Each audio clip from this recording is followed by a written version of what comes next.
It's not always easy to do. And so today we study the never give up attitude of Jonah. So go to Jonah chapter 1, and it's just a little tiny section in your Bible, close to the end of the Old Testament there. And in verse 1 of Jonah 1, it says, "Now the word of the Lord came unto Jonah, the son of Amittai, saying, Arise, go to Nineveh, that great city, and cry against it, for their wickedness is come up before me." Okay, so that's what God thought about this place called Nineveh. An unwelcome job assignment. So God asked Jonah to do something he absolutely didn't want to do. And he asked him to go where he really didn't want to go, and to help save a people that he knew had been brutal to the Judean people for decades. Jonah didn't have God's long view. Jonah lacked God's eternal perspective. God knew that the Assyrians in Nineveh were at that exact moment, during those few days, were ripe for the truth. That was the time. See, the Assyrians just needed someone to point them in the right direction.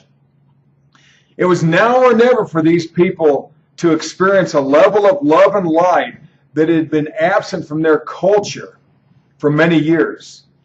God knew that Jonah was the right man for the job. But Jonah didn't want the job. It was an unwelcome job assignment. But after a couple of hiccups, he did it anyway. Okay. And so here's a little history on Nineveh about 700 BC.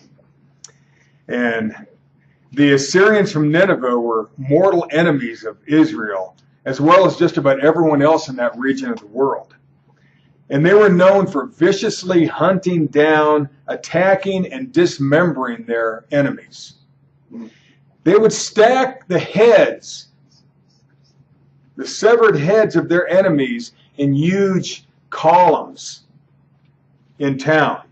They would meticulously skin their victims.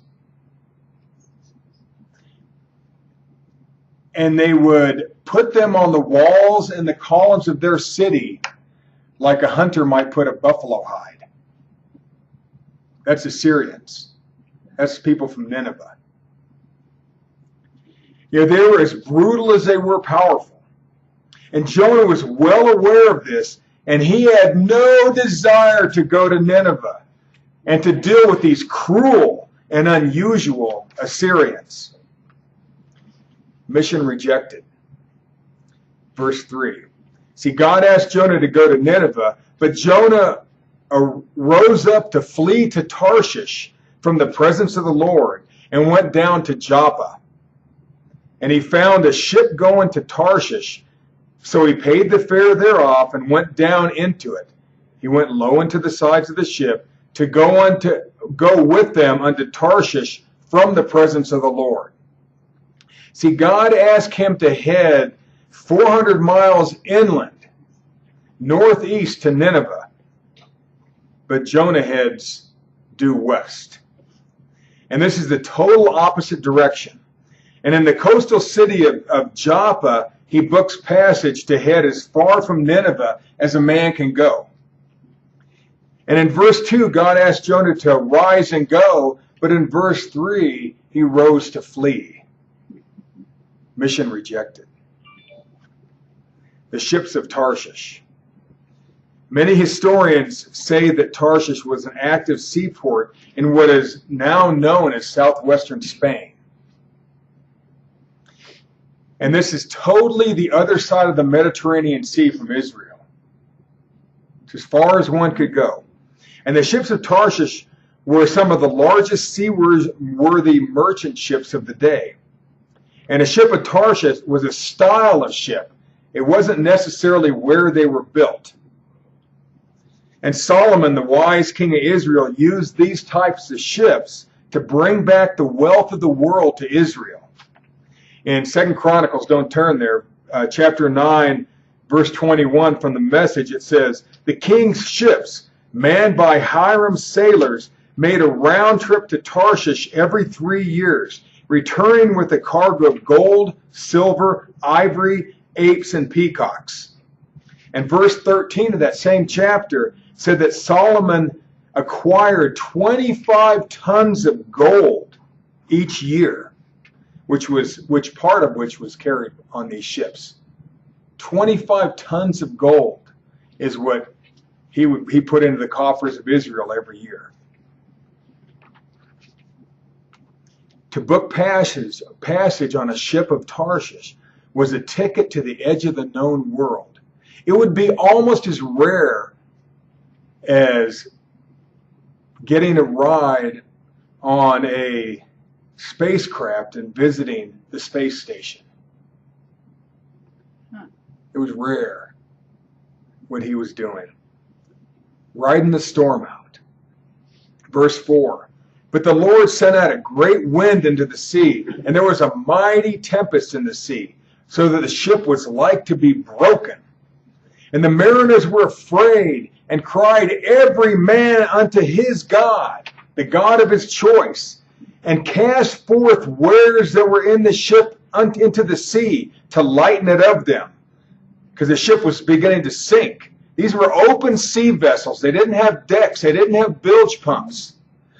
So they sat low in the water. So they had to lighten this thing so they would float.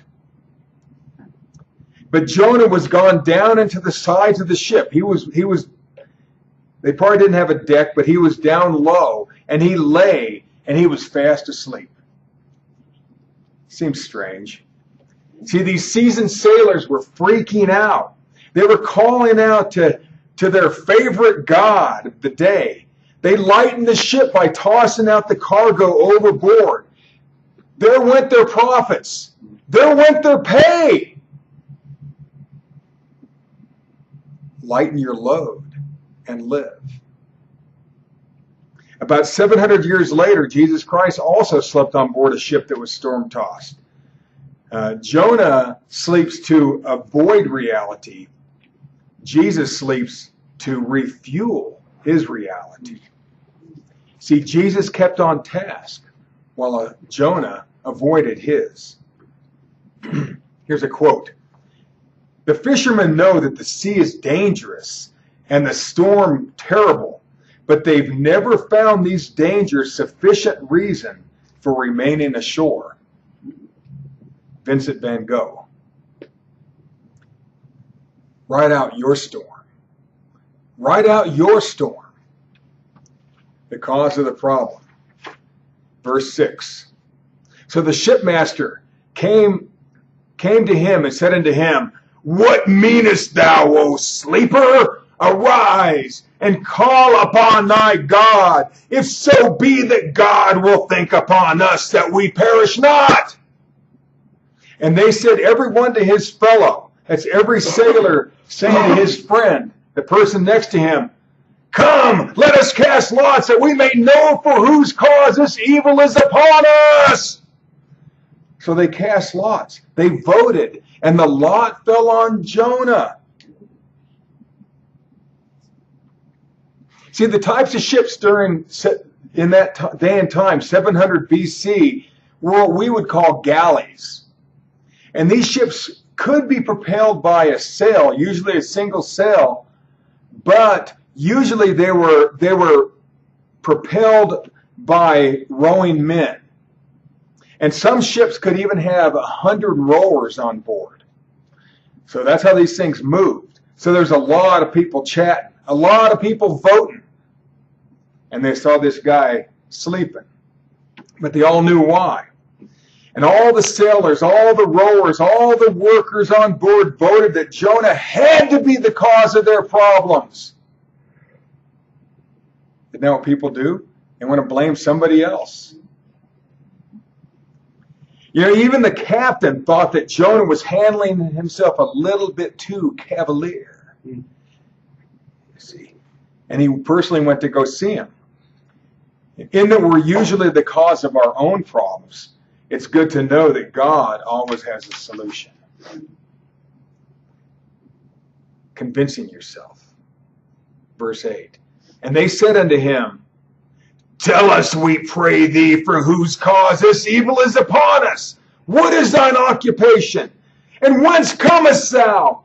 And what is thy country? And of what people art thou? And Jonah may have said, Dudes, that's a lot of questions at one time, brah. My head's spinning. I was asleep on this here sack of seeds, and you guys show up and get all up in my grill, man. Verse 9, and he said unto them, I'm a Hebrew, and I fear the Lord. I respect and I worship Jehovah, the God of heaven, which hath made the sea and the dry land. Now, he didn't answer all their questions, just the last one. I'm a Hebrew. And then he added a small little tidbit of information that sort of took them over the top. And it really frightened these guys. And he told them that his God is the one that made the sea and the dry land. Heavy emphasis on dry land, which is where they all wanted to be. And most cultures, as well as many Christians, are polytheistic. They believe in many gods. And they pray to one God for the weather, another God to find love, another to have kids, and yet another to help them through the storm. For example, we were having a garage sale in one of our multicultural neighborhoods. And the children of our neighbors from India were rummaging through the toys when a loud boom of thunder shook us. And the frightened 10-year-old Indian boy jumped and immediately said, Indra must be mad. And I looked at his sister, his older sister, for an interpretation, and she just shrugged her shoulders and said, Indra is the god of thunder. He's scared. Verse 10. When these men, verse 10 says, Then were the men exceeding afraid, and said unto him, Why hast thou done this? For the men knew that he fled from the presence of the Lord, because he told them. He told them what he was doing. And then it spread like wildfire through that ship. Less talk, more action. The captain and his crew were freaked out when they heard that Jonah was a servant of the God that made the sea and the dry land. And that he was running away from his responsibilities with this God. And in their frenzied state, they couldn't believe somebody would actually do this. On a sunny day, they could care less. But when the pressure's on, the blame begins. See, the mariners called him out on it. Why are you running away from your God? Remember the records where Apostle Paul was supposed to go one place, but he wanted to go to another place? Didn't people call him out on it along the way? God will usually help you get where you're supposed to go if you'll listen. Here's another quote. There are only two mistakes one can make along the road to truth. Not going all the way and not starting. Buddha. Do something. Verse 11. And they said unto him, What shall we do unto thee, that the sea may be calm unto us? For the sea wrought and was tempestuous. And he, Jonah, said unto them, Dudes, take me up, cast me forth into the sea, and so shall the sea be calm unto you. For I know that for my sake this great tempest is upon you. That's a strange thing to say. It's a strange request. Jonah took the entire blame and they allowed it. Notice how he took the fall to save others. Who does that remind you of? Jesus Christ. Notice also that Jonah was willing to lay down his life for these mariners. Jonah was a Christ type. Jesus knew it. He'd heard about Jonah his whole life. And remember, this guy's ministry might have just lasted a few days. There's only one assignment that's ever recorded. Jonah wrote this by revelation after he was raised from the dead. Imagine revisiting what we're going to get into in a second. Quote, "The successful man will profit from his mistakes and try again in a different way." End of quote. Dale Carnegie, motivational guru. There's another quote. "All men make mistakes, but married men find out about them sooner." Red Skelton, comedian. Do something if you want to accomplish something. Do something. Verse 13, "Nevertheless the men rowed hard to bring it to land, but they could not, for the sea was wrought and was tempestuous against them." These sailors didn't really want to throw Jonah overboard, like he suggested to them. Who would? Who would? See, these ships were made to carry a heavy load, but they were not ideal for open sea. They didn't have a deep keel to keep them steady in open water. They usually didn't even have a deck. Some did, most didn't. They were open to the elements, sort of like the Viking ships you might have seen. These men rowed for their life. I was thinking, when in one of life's storms, keep rowing. Do something. God hears. Verse 14. "Wherefore they cried unto the Lord." And it doesn't say their God anymore. Now this word Lord is the word Jehovah. These guys are crying unto Jonah's God and said, "We beseech thee, O Lord, Jonah's God, we beseech thee, let us perish not for this man's life, and lay not upon us innocent blood.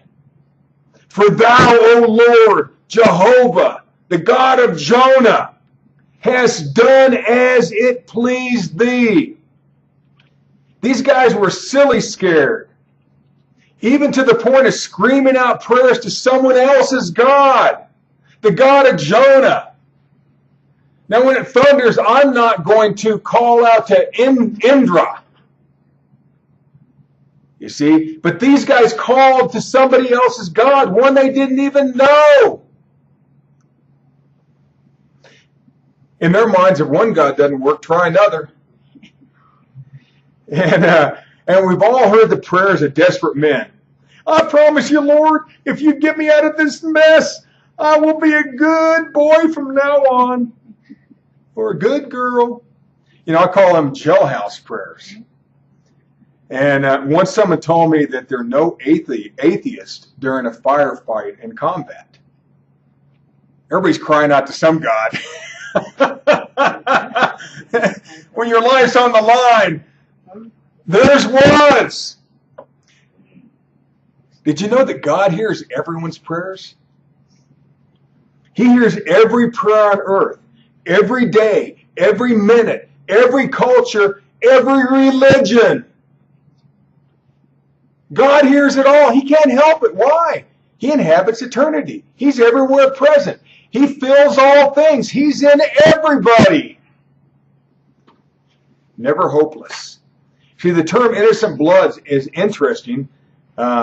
Didn't Judas call Jesus the innocent blood? Yeah. Look at how this once again connects Jonah to Jesus.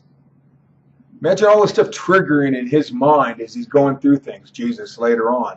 See, the storm was so bad and the morale was so low that the captain decided he had no choice but to murder Jonah in order to save his crew. That's a pretty desperate thing. That's desperate. They'd already thrown out all their prophets. Now they're throwing out the prophet.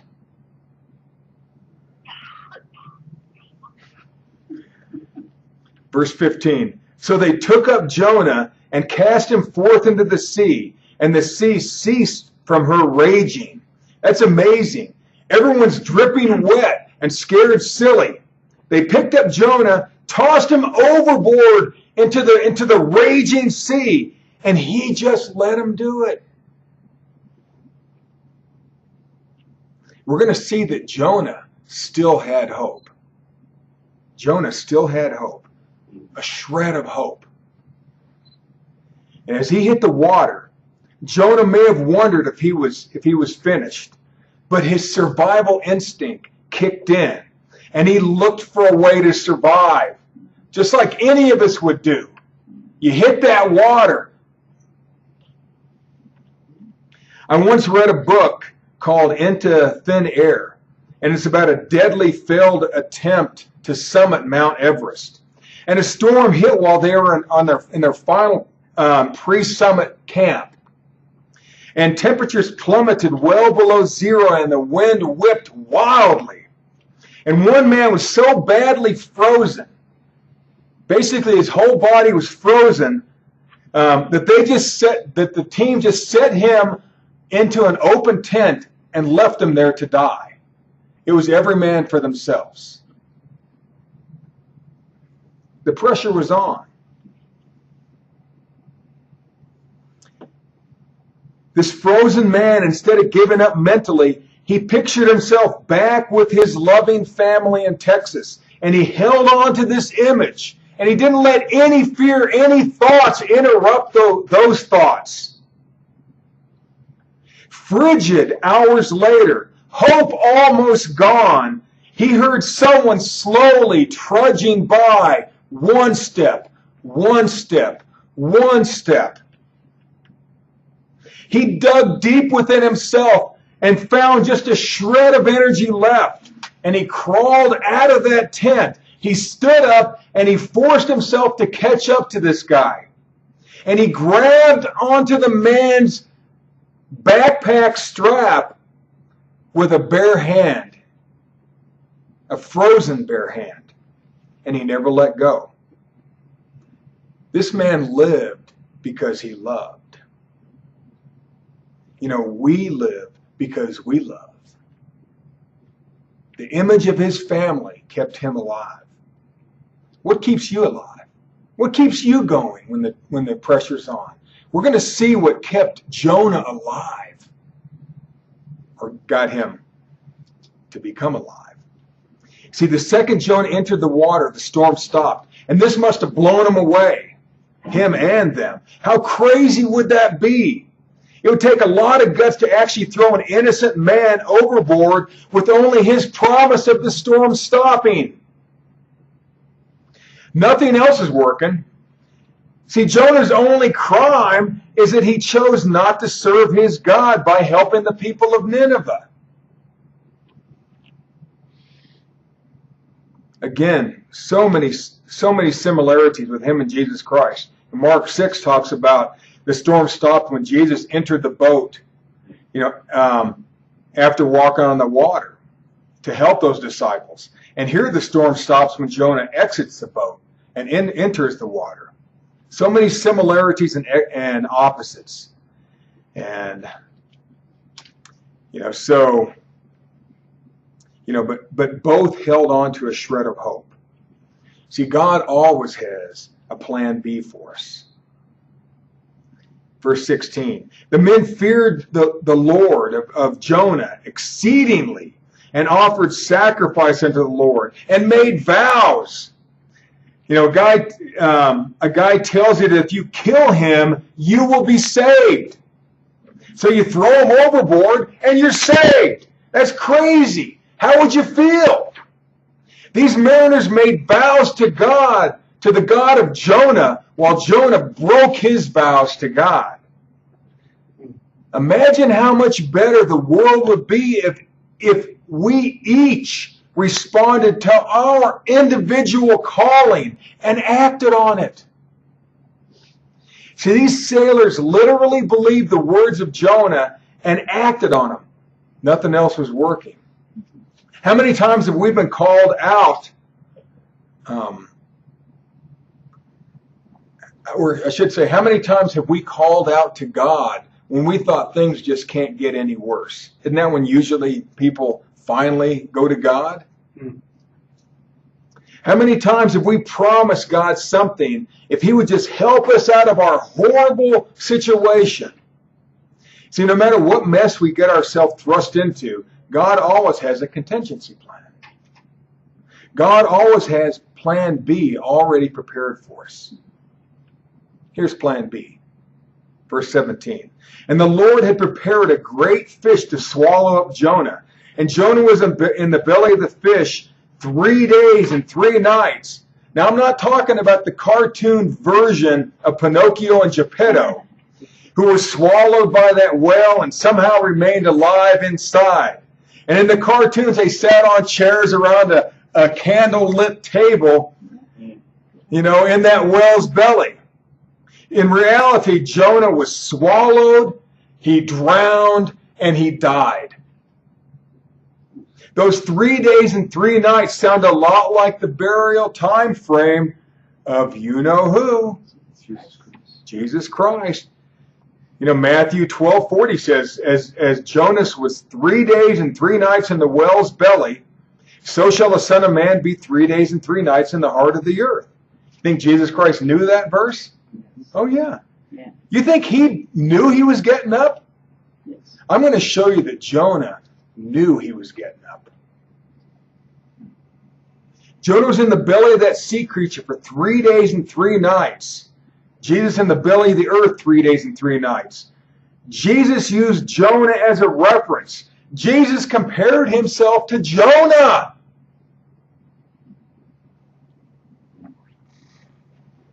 Jesus told his followers that he would be like Jonah. That's amazing props. That's amazing props. What was the backstory the sailors conjured up when they got back to port? I'm sure they were asked by the boat owner what happened to the cargo and all the passengers, were all the passengers accounted for? What would you say if you owned that ship? Yeah. Boss, we got caught in one heck of a storm. Probably a category 4, maybe 5.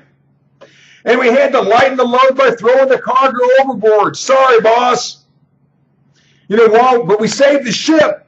While we were tossing things, this one passenger seemed to slip and fall overboard. This guy named Jonah. And, the weirdest thing happened. I had a life preserver right in my hand. I was ready to throw it. And then I saw this big fish swim circling him and then dive. And then all of a sudden it came up and gulped him. It was crazy, boss. Crazy stuff. Any other questions? My wife's waiting at the end of the dock. Chapter 2, verse 1. Then Jonah prayed unto the Lord his God out of the fish's belly. So where was Jonah when this prayer takes place? Could you be in a worse situation? Could you be in a worse place? See, that huge sea creature inhaled Jonah like a fish sucking down a worm. Like a teenager, devouring a taco. Like a dog finishing off that little treat in one bite. What a creepy feeling that must have been for Jonah. What a helpless, powerless feeling. To be thrown overboard is one thing, but to be swallowed by a fish, what the? Oh my word. Jonah finally changes his mind now. This prayer must have taken place in less than 3 minutes' time. After Jonah was swallowed and was in the belly of this thing. Here's a side lesson. God hears every one of our prayers, no matter what mess we've gotten ourselves into. See, prayer resets our believing. Prayer is the reset button. It took Jonah hitting rock bottom, or should I say soggy bottom, before he finally remembered who he was and how big God was. Jonah is remembering this prayer by revelation, and he wrote it down after this grand adventure. Jonah's reliving this deep sea voyage. Here's the key to plan B. Verse 1 again. Then Jonah prayed unto the Lord his God, out of the fish's belly, and said, I cried by reason of mine affliction unto the Lord, and he heard me. Out of the belly of hell, or my grave, my hell, cried I, and thou heardest my voice. God always hears us.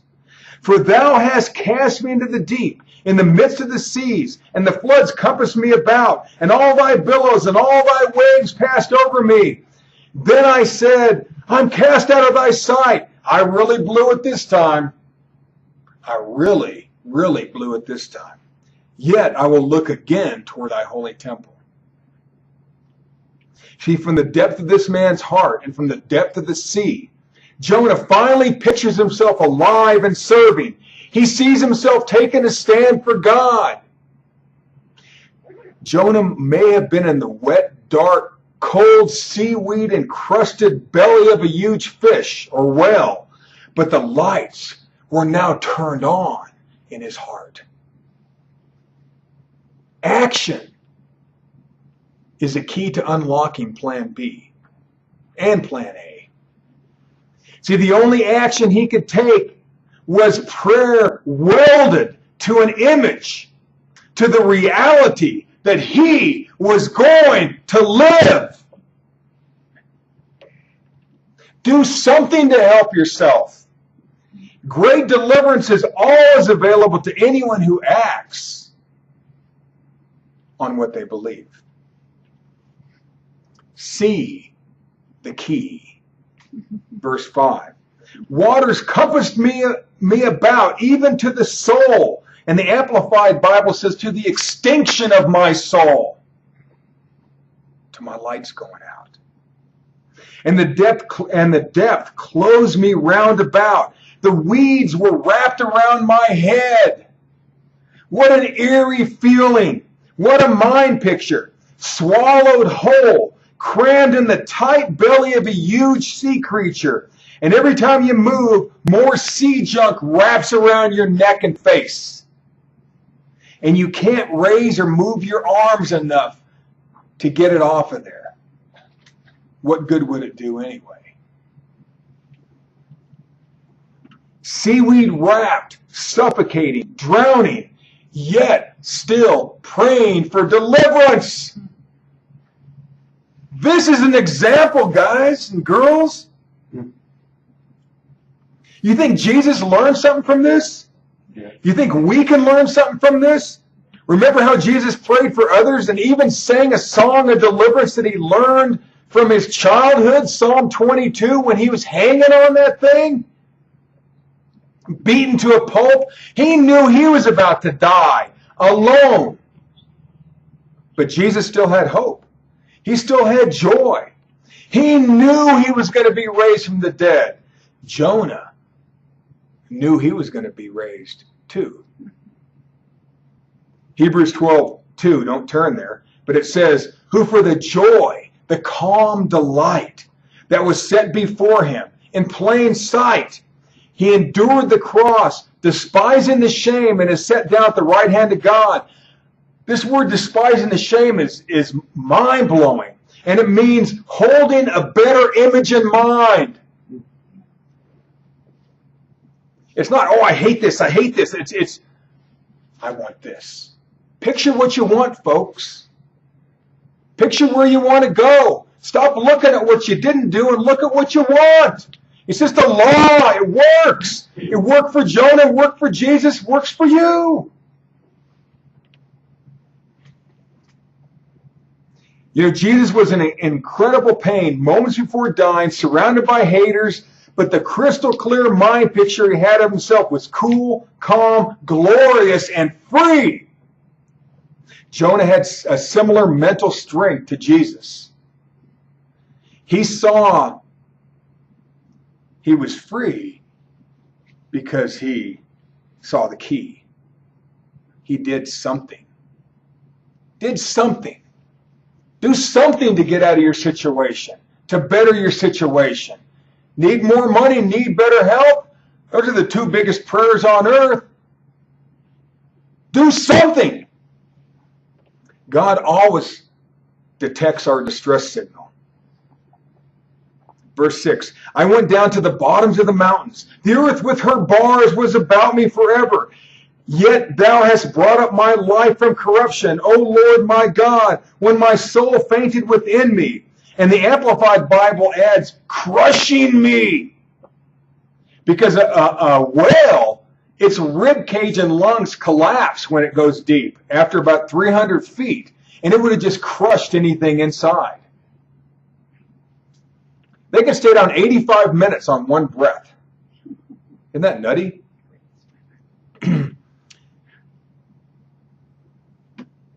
Crushing me. I remembered the Lord, and my prayer came in unto thee into thy holy temple. See, the Mediterranean Sea sinks to about 14,000 feet below sea level. That's almost 3 miles deep, 2.5 miles deep. That's the bottom of the mountains. That's where he went. See, it's as deep as Pikes Peak is high from sea level. You see, I'm not sure if it was a whale that swallowed Jonah, but most of the items recovered from sperm whale stomachs are not even chewed. They're all swallowed whole. You know, one set of researchers, they found an intact 40-foot long giant squid weighing 440 pounds recovered from the belly of a sperm whale. Wow. Could easily swallow Jonah. In just 3 minutes, about as long as a person can hold their breath, a sperm whale can dive 900 feet. That's 3 football fields long in depth. At 900 feet of depth, the body sustains 355 pounds of pressure per square inch. The weight of the water at 3,000 foot depth is about 1,400 psi. See, World War II submarines would crush much earlier than that, but a whale can go deeper. Some whales have been tracked by sonar to go over 1.5 miles deep to hunt the giant squid. Imagine the pressure 1.5 miles under. They're designed to handle that, folks. You're designed to handle whatever pressure that you're under right now. You're designed to handle anything that's burying you, covering you, causing pressure on you. It's our design as humans. The whole universe is designed to help us get out of every situation we get ourselves into. It's just the way it is, folks. But you got to do something. See, Jonah, his soul, his breath life was fading fast, but he knew God was listening. Talk about a sensitive sonar array. God always hears our distress signal. Be ready to receive. Verse 8. He's still talking. He's still praying here. They that observe lying vanities forsake their own mercy. But I will sacrifice unto thee with the voice of thanksgiving. I will pay that I have vowed. Salvation is of the Lord. See, now Jonah has full intention of keeping his vows, of doing what God asked him to do. Now he does. The fish is diving to the bottom of the mountains. He's getting crushed with pressure. He has just minutes, moments of life left. And he goes, I'm ready to go, God. I'm ready to do it now. Isn't that the right attitude? Yeah. I had a woman that had a flood in her place. I went to go clean up on Thursday or Friday, and the insurance company and the appliance company that caused it hired a lawyer and is giving her a hassle. And I said, look, expect the best and you'll get it. And she said, I don't live in lollipop land like you do.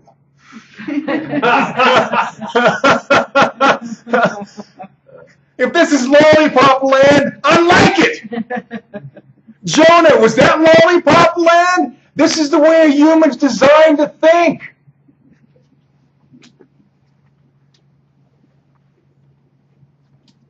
Pretty crazy stuff. Salvation's of the Lord. What a great attitude in such a bleak situation. He truly sees himself in his mind getting out of this crazy situation. Jonah has hope. He has joy. He's ready to go. Yet seaweed's wrapped around his face. He's getting crushed inside this beast. He's drowning. There's no air. God's mercy has no limit of no statute of limitations. God is always ready to help you. Let's always be ready to receive. Now from the belly of the beast, he's saying, "Here am I, send me. I'm ready to go. God, let's go do this Nineveh thing together." I love it. What an attitude. Lollipop land. See, 3 minutes pass, and with those lofty thoughts in mind, his last thoughts before he died. He began getting attacked by the stomach acids, by the enzymes, by the bacteria for 3 days and 3 nights in there. You ever seen stuff that out of a fish's belly? Doesn't look so pretty after a while. You know, but something amazing happens. He's got what he expected. Verse 10, and the Lord spake unto the fish, and it vomited out Jonah upon the dry land. Okay? Yeah, how wild is that? I like how it says vomited him out. What stuck to him? What did he look like? What did his clothes look like? What did he smell like?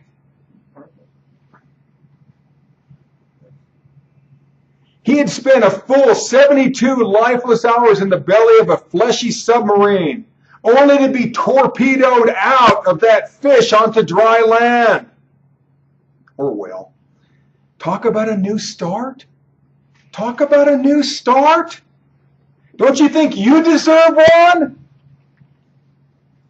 This is the moment God raised Jonah from the dead. Godly CPR. You think that it blessed Jesus Christ to read and to learn about his ancestral neighbor? Oh yeah. See, God never promises no problems, but he does promise deliverance. We just have to believe. You have to see it so clearly that it's more real than reality. He knew he was going to do this assignment, and he's out. Lights went out for 72 hours. The second chance, chapter 3, verse 1. And the word of the Lord came unto Jonah the second time, saying, see, this second time, we all need a second chance. Verse 2, arise, go unto Nineveh, that great city, and preach unto it the preaching that I bid thee. Now God's telling the same thing again. Get along. He just got vomited out. Yanks the seaweed off of his face, cleaned himself up the best he can. Maybe he took a little bath in the ocean there. I don't know if I'd want to go back in the water after that. You know, now it's 400 miles into enemy territory. Alone. Broke. And hungry. He's back on task after 3 waterlogged, sea-wrapped days. 400 miles is the closest point to Nineveh. That's at least 8 days of walking. Who fed him? Where did he get the water? Did he meet people? Did he avoid people? I don't know. But I'll bet he believed God to supply his need. Did he have any money? Who knows? You think he believed God would take care of him no matter what? Absolutely. See, as we do things God's way, we too will be blessed beyond our financial abilities. There's always a second chance. God recognizes spiritual hunger. See, Nineveh was ripe and ready to hear what Jonah had to say, much like the world was ready to hear the truth in the late 60s and early 70s. At that time, globally, people were shredding their old, tired skin of religion, and they were trying on truth. They were trying on freedom. They were trying out love. The world changed. The whole world was ready for it at that time. Verse 3, and Jonah rose. So Jonah rose and went to Nineveh, according to the word of the Lord. 400 miles. Now Nineveh was an exceeding great city of 3 days' journey. And Jonah began to enter the city a day's journey. So he's spending a whole day in here, and he cried and said, yet 40 days, and Nineveh shall be overthrown. Now imagine going in to this strange enemy city and saying this. What would people think? He was finally doing what God asked him to do. He was dealing with people he had no love for, but came to discover they wanted the truth that he was speaking. It blew him away. These were the head-hunting Ninevans. But God's patient. Let's be patient with people.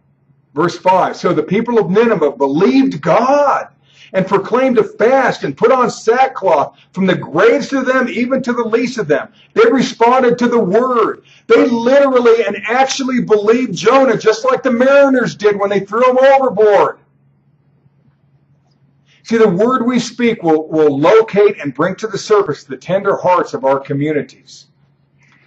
You know, somehow the words of Jonah gave the citizens a choice, gave them enough information to make a life decision. Even the king believed and acted on the spoken words of Jonah. The majority of the population was ripe and ready to receive the word. There's people who are ripe and ready to receive truth right now.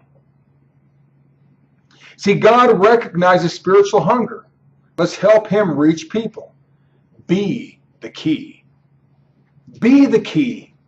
God knew that if Jonah would speak the word, they would respond. Jonah was the key that helped them see. How many people were spared because Jonah finally got around to speaking the word to them? Well, chapter 4 says about 120,000 people. Was it worth it? Jonah never liked his mission, but he did it anyway. Some of you had missions you didn't like, and you did them anyway. See, even Jesus asked God if there was another way to save mankind other than torture and crucifixion. There wasn't, and he did it anyway for you and me. Jesus saw this characteristic in Jonah. It helped him.